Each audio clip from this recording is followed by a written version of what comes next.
ហើយត្រូវចាំថាអូនត្រូវមើលកូនអូននៅក្តីស្រឡាញ់វាជួយបង្កើតភាពស្និទ្ធស្នាលរវាងអ្នកទាំងពីរណា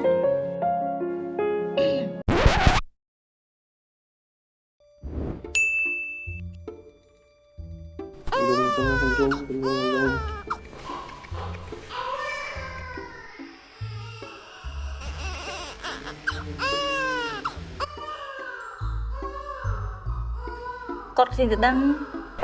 ឃ្លានព្រឹកមិញពួកខ្ញុំញ៉ាំឡើងមួយឆ្អែតហើយណាគ្រូ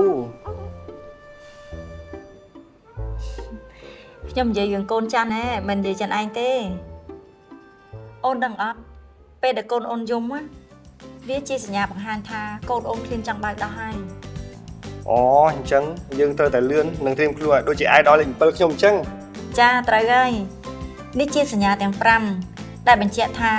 កូនអូនឃ្លានចង់បើកដោះម្ដាយ1យើងនឹងឃើញទារកជញ្ជក់ដៃហើយក្តាប់ដៃ2ទារកកម្រើកដៃនិងជើង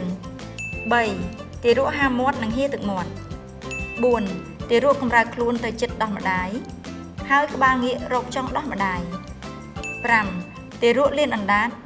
លិតញឹកញាប់ហើយត្រូវចាំថាអូនត្រូវមើលកូនអូននៅក្តីស្រឡាញ់វាជួយបង្កើតភាពស្និទ្ធស្នាលរវាងអ្នកទាំងពីរណា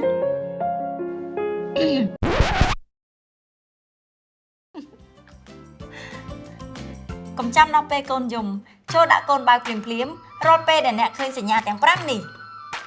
នាំមកជូនដោយគម្រោងអាហារូបត្ថម្ភនៅកម្ពុជា